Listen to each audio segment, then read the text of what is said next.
Good evening. Welcome. Tonight we're going to work our way through some problems as a community. That's the purpose of tonight's meeting. We've identified a few aspects that have created issues in our life.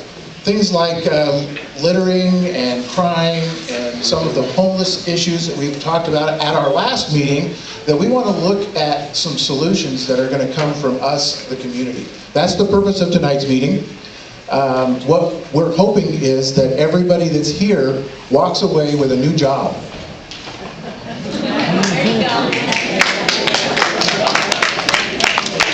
Thank you for that gratuitous golf clap.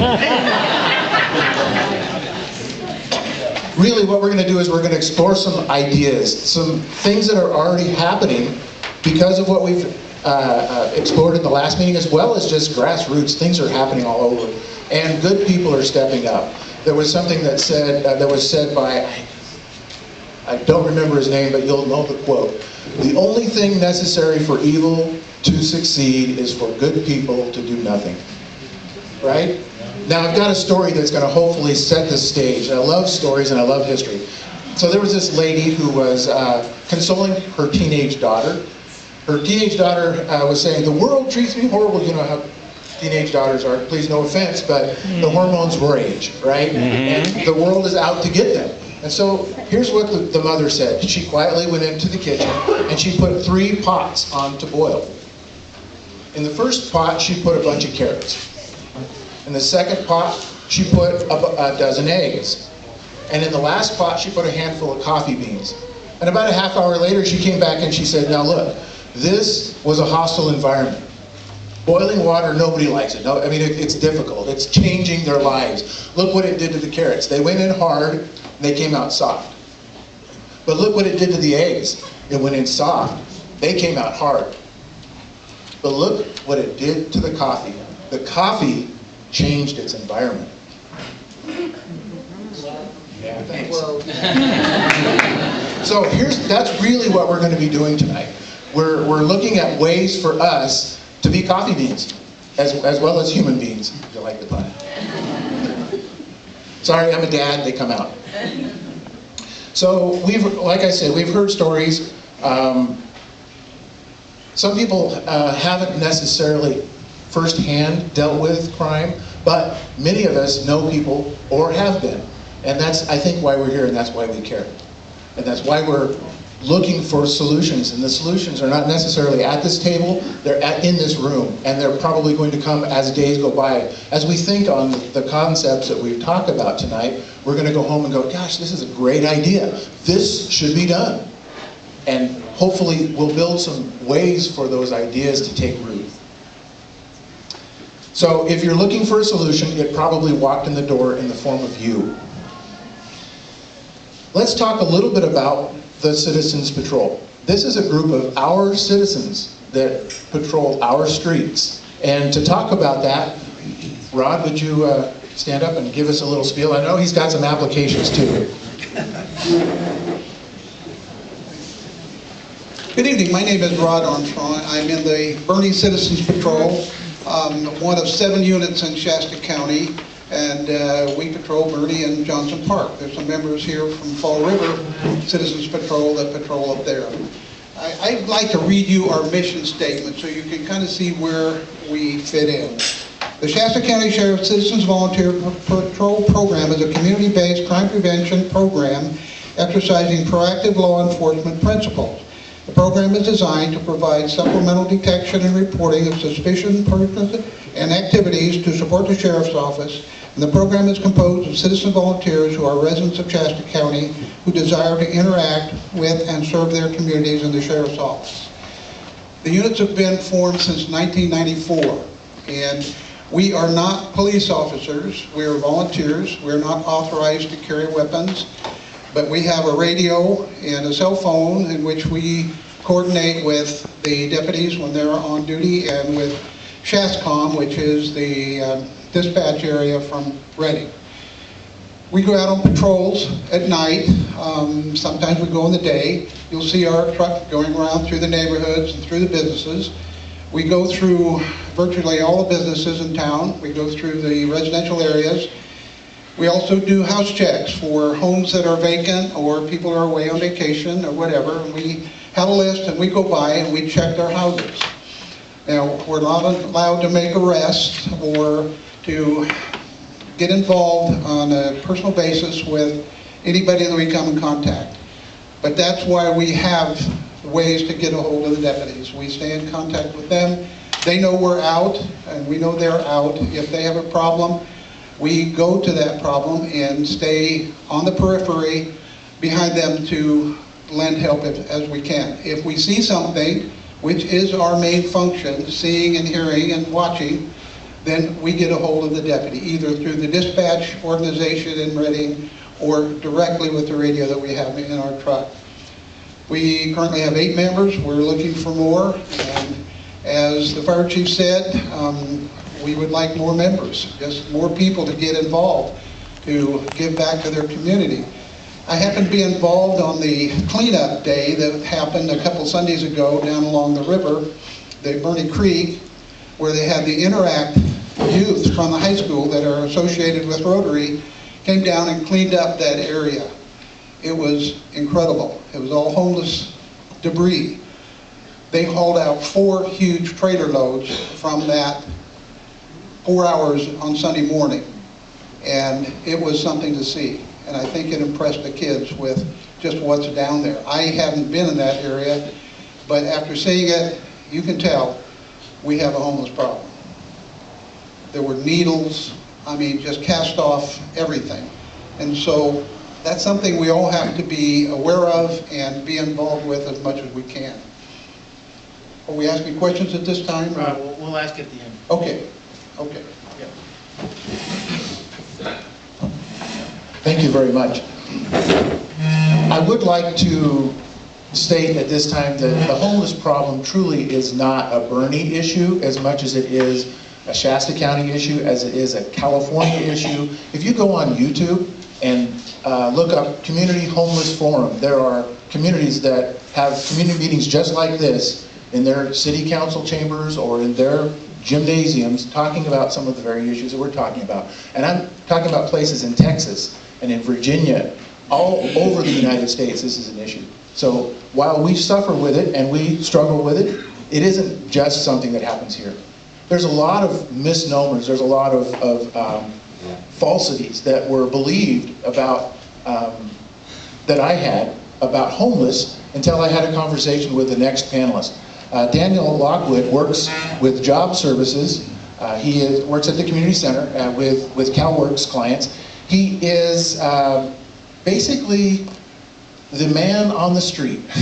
He went out and did a non-scientific survey with, well, he'll tell you how many people and what he found out, but this was questions asked of homeless, and when he shared with me the results, the answers that they gave, and they were not pretentious, they weren't trying to hide anything, I was surprised. I had a different view. My stereotypes were broken.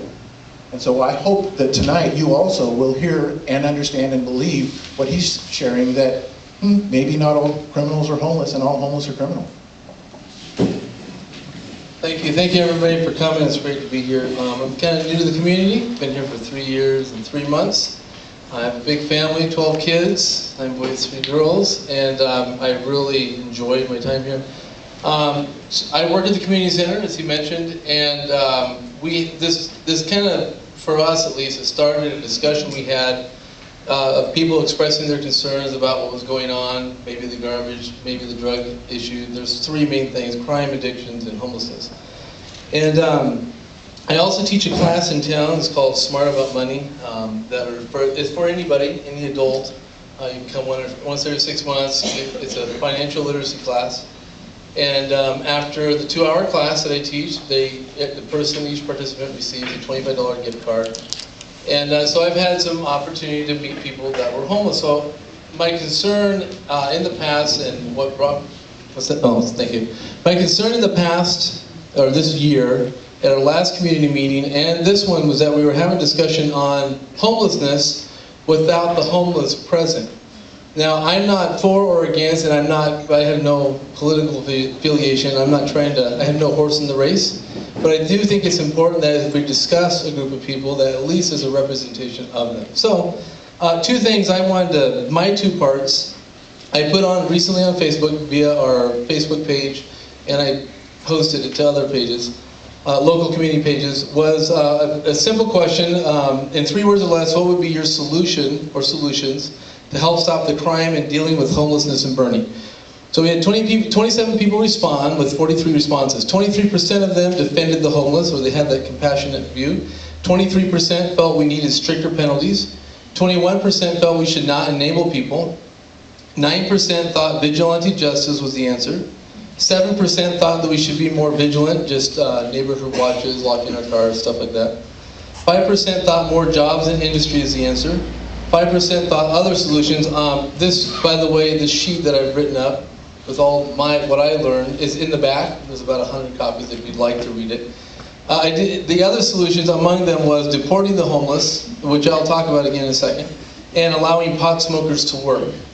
And it was someone that many of us know in the community, just, again, bringing discussion up, no matter what side of the issue you're on, it is good to have it. There are a lot of people that are eliminated from the workforce because they are currently using marijuana, etc. So that's what that person mentioned. Now, the other thing was I had the opportunity to speak to 37 homeless people in our community, and I asked questions or did a questionnaire with 24 of them. So I've had conversations with 37 of them. Some of the conversations, were 5 or 10 minutes. Some I was able to get into, half an hour, an hour. So again, this isn't scientific. It's just me talking to regular people. So regular guy, like us all here, talking to regular people. And this is what I found. So the good and the bad. 100% of the responders have used or are currently using drugs. 100% have family in the area. So the notion that we are importing because we're so nice, or I've heard a variety of reasons, that people are coming to Burney from the Reading area because of this or that is simply not true. I found not a single example of someone that's coming to Burney from Reading. Everybody either has family here or has grown up here. So I found that interesting. 83% have stolen out of necessity at a point in time or another. 50% want to stop using drugs. 25% do not want to stop using their drugs. And these are the observations that, my aha moments that I came up with a couple here.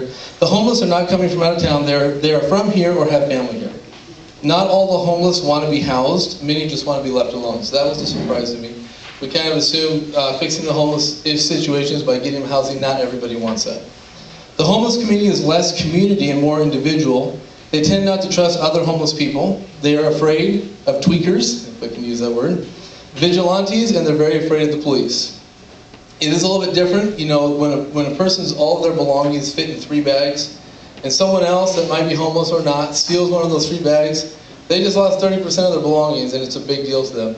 Obviously, the reason, and I have invited all of them to come, they can't come, or they choose not to come because it is a little more difficult when you're dealing with survival, I guess is what I'm trying to say. So it's a little harder. Many homeless are afraid of the paranoid citizen who they feel are judging them. Many homeless made wrong choices about drugs, then lost their children and their family, and they fall into despair. They lose all hope, desire to live, or to ever get better. I believe if you were to get to know 1 or 2 of them, you would find they're very nice people and often have fallen into difficult times and want to get better. And that's one thing I did find. I really enjoyed the conversations we had. Have they had problems? Yes, but so have I, and probably a lot of us in this room have. As you get to know them, they become, instead of a statistic or a number, they start becoming individual people who have families. They're probably missed. Clearly, they burned some bridges. Some of them are, if we can say, unrepentant. They have no interest in changing, but by and large, most of them recognize how they got there, and they actually would like a change in their lives. Some of those in our community are recovering addicts, and some that are productive citizens were once homeless. And I've met quite a few people that have been homeless in the past. They got back on their feet. You wouldn't know they were homeless by looking at them. They're people that you deal with on a regular basis. And also just people that we deal with. They're good people that were addicts at one time. So I think we have to be careful about painting with a broad brush. I found there are 2 groups. The ones that needed a hand up to get back on their feet, and those that have chosen the homeless lifestyle. So those are a couple thoughts that I hope you find interesting as well. Thank you, Daniel. I think what we can garner from all the information that you presented is that it's a complex problem made up of complex people. And there's not a stereotype homeless person.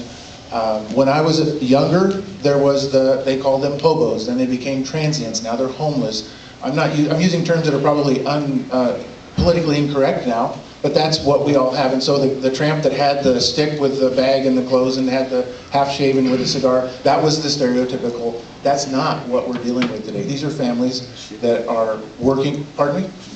I disagree with that statement. Well, let me put it this way. That's not all we're dealing with today. Okay. Okay. There are, let me talk just a minute about the Pygmalion effect. The Pygmalion effect it's a junior college psych term, but what it is, it's an effect on a community or an organization that they will strive to meet expectations. If you set the expectation, they will strive to meet it. If you say, hey, pick that up, we don't litter here, that's setting the expectations, and typically they'll pick it up. There's also an effect called the Gollum effect, that if you expect them to be as stupid as a box of rocks, you're not going to be disappointed. So be careful on how we treat people and the expectations that we have based on our stereotypes. If we say, hey, I'm going to hold you accountable, whether you're homeless or not, don't throw crap on the street. Pick it up. We have to be willing to do it too. So, having said that, there are ways of stopping the flow. Right now, we have to deal with, it's a complex issue. Adults are complex just like children. They're the same good people, there's the same, we'll call it bad people, and then there's those in the middle that struggle day to day to make good decisions. Whether you're an adult or whether you're a child, they're the same. So if we can stop the flow and provide help to the children, we might be able to decrease some of the issues and make our community a better community. And I'd like to introduce our next speaker, and I'm going to jump a little bit on the agenda because it just flows right into it, okay, if you don't mind. Amber Estes works for the county, and she does mentoring, but she's not an expert in child mentoring, which is where we're going and what she's going to be presenting. Hello, I am not a public speaker and nervous, so give me grace. We're throwing around the idea of starting a mentorship program in Burney. And so I'm just gonna read over what facts we found. Research says over 40% of today's lack of social support needed to reach their Research says over 40% of today's youth lack the social support needed to reach their academic and social potential. 10% of those needing assistance are considered most at risk. In Fall River Joint Unified School District, that means out of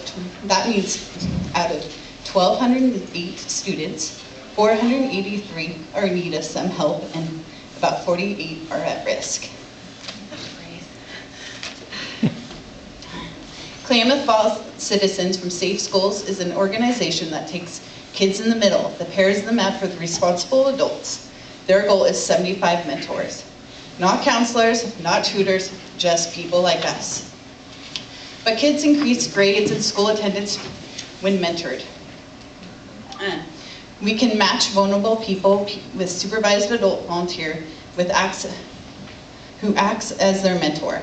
This has been proven to sway many at-risk kids away from unwanted activity and lifestyle choices. A Melbourne study showed that the BS program, Big Brother, Big Sister program, serviced 2,208 vulnerable young people at an annual cost of $31 million. If 50% turned out criminal, they would cost the system $2.59 billion. To break even, only 1.3% high-risk kids need averted.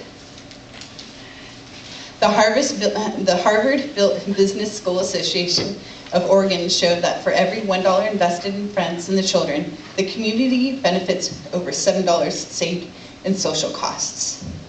Helping one child saves the community of $900,000. Together we can create a community where we stop the cycle. Not easy, you never know if you succeed because you don't hear the bell just ring. So, it's investing in the kids that are not horrible, not great. They're in the middle, struggling. They don't have family support at home. They've got single parents. They've got addiction in their lives. They've got, they see parents that make the wrong choices. And so it's reaching out, investing in these kids that just need someone to hang out with once a week. Take them, play baseball, do homework, just talk to them, be their friend. And so when they get to that age, which who knows when that's going to start, of when they see their friends stealing, doing drugs, they have someone to bounce it off. Like, is that all right? What should I do? What should I say if I don't want to smoke pot? What do I want to do if I don't want to steal? It's investing in these kids. There's organizations out there that are willing to come talk to us and show us the ropes. And I just think we have a whole bunch of men on bikes and roaming our streets day and night. And I feel like if we start now, we might not see a change in 5 years, 10 years. It might be 15 years when we have less men on bikes and working and kids making better decisions and less addiction. But we're going to have a sign up in the back if you're interested in learning the ropes. And thank you.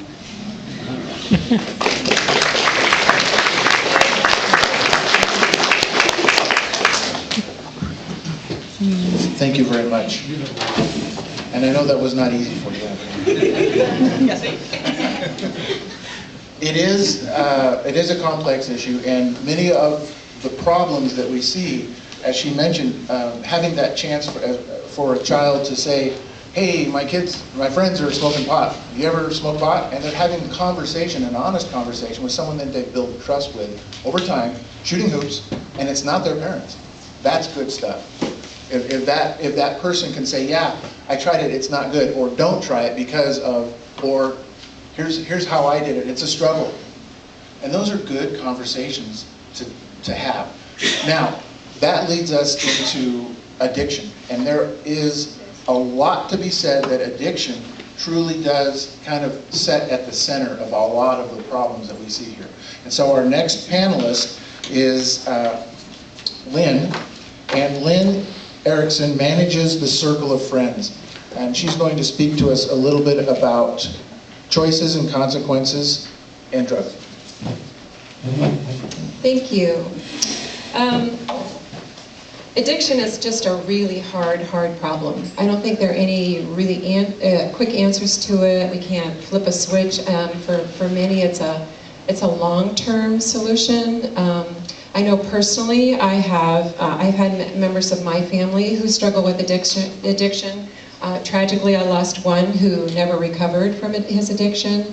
I have another family member who is still steeped in it, and she's been arrested and is getting off a lot scot-freer than I'd like to see, and I can get a little bit angry about that, but I also realize she's still in her addiction and she's hurting her family emotionally.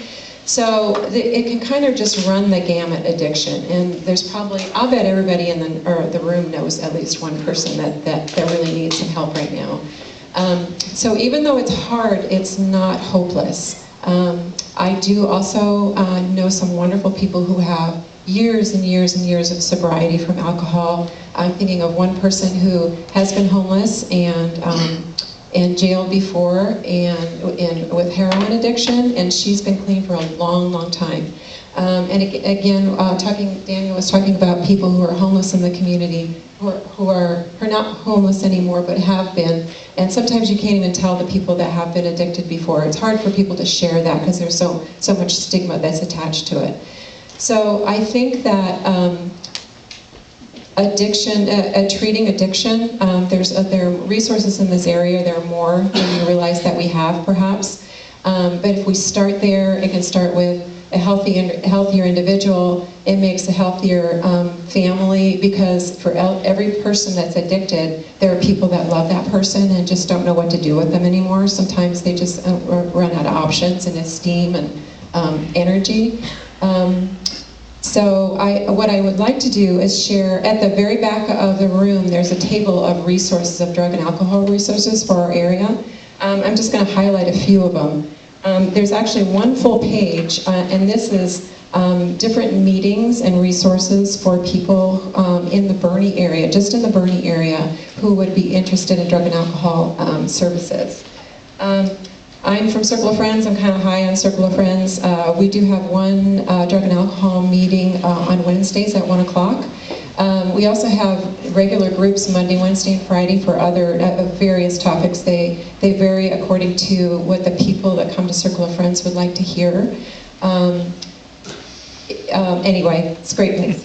So that's back there too. There are also some online resources back there. That table is divided into local resources, Reading resources, and like 800 numbers or texting or online resources. This one is a really cool one for teenagers, called the Alex Project. So if there was a teenager who was troubled, was considering suicide, they could just use their cell phone and text somebody. It doesn't even have to talk to anybody. This is relatively new. It's put out by Shasta County. For men, it can be particularly hard to talk about mental illness, depression, addiction, and this is an online resource specifically for men, so there's some cards back there for that. And then I just wanted to bring your attention to a meeting that's coming up in November in Reading, and it's addressing the opioid crisis and addiction in Shasta County. So there's plenty of flyers back there with that information. Thank you. Thank you, Lynn.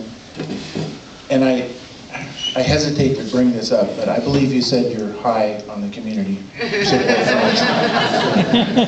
And she was presenting drug and alcohol. There's a gentleman by the name of Mr. Perito.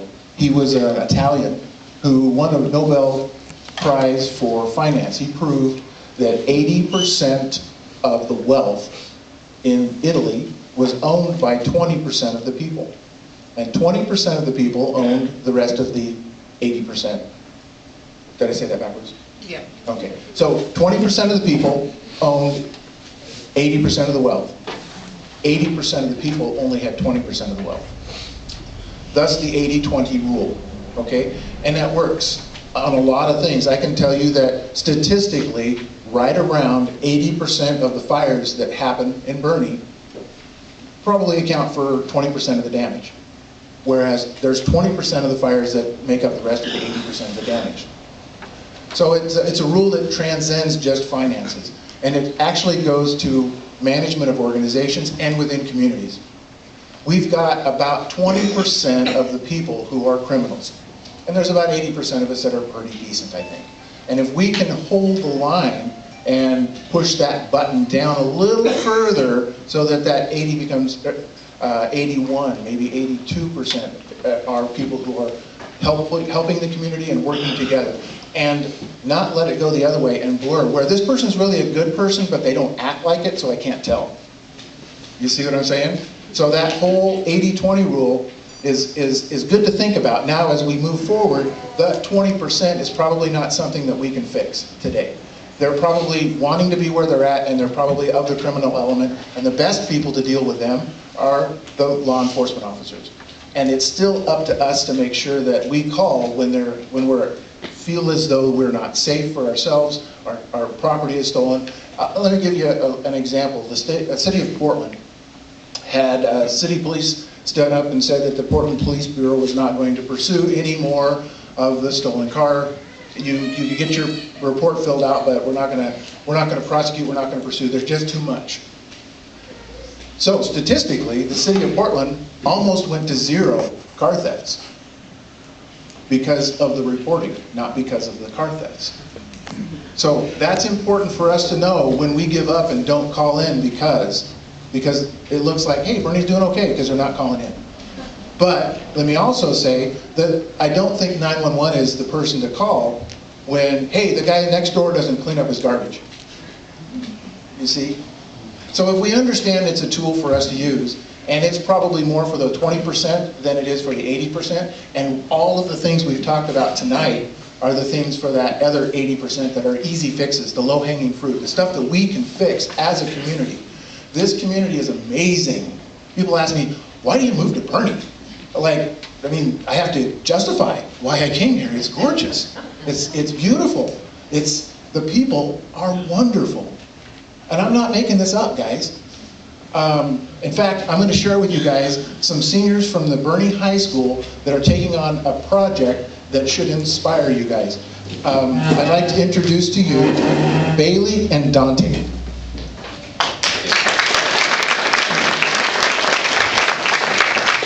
My name's Dante Mendoza, and this is my partner, Bailey Turner.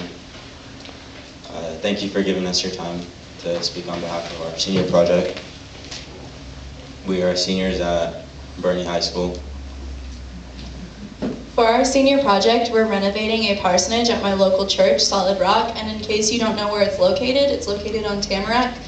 And we're planning to add a commercial washer and dryer and also add another shower and toilet, so we will have 2 bathrooms and 2 functioning showers for homeless people in the community to wash their clothes and also wash themselves for free, because going to the laundromat, even though it's just a few quarters, those few quarters can mean the difference to them in buying a loaf of bread or something. And we're planning to not only just redo the bathrooms and add the washer and dryers, we are wanting to also paint the outside of the building so it's a happy color, so it's a place where people will feel welcome. And so far we've done a lot of fundraising for it, and we've also gone to other places. We've had 3 car washes so far and made about $700 and went to the Pit River Casino and asked for a donation. They donated a commercial washer and dryer, and we have sorry. They also donated a construction crew to demo for us. We actually did have the entire roof torn off and redone so it's more safe. And we were inspired to do this project because driving through Main Street, it's amazing how many homeless people you do see on the road walking. And like we said, the Interact Club, we went down and we cleaned Burney Creek, and seeing all of the stuff that was down there, the needles and the sleeping bags and the tents and all of those things that people were using to sleep, it was just crazy how many, at least probably 5 or 10 homeless people, like 5 to 10 homeless people live down there. And we recently found out that in California, for every 332 people, 1 person is homeless. California is populated with about 35 million people. If you do the math on that, that estimates to at least 150,000 homeless people in California, which is mostly located in San Francisco, LA, and actually Northern California is where a lot of the homeless community lives. And we wanted to do something for our senior project that actually benefited the community and made it a cleaner place where people can come and see and say, oh, wow, we need to do something for our community because those teenagers, they did something as crazy amazing for their homeless community. Thank you.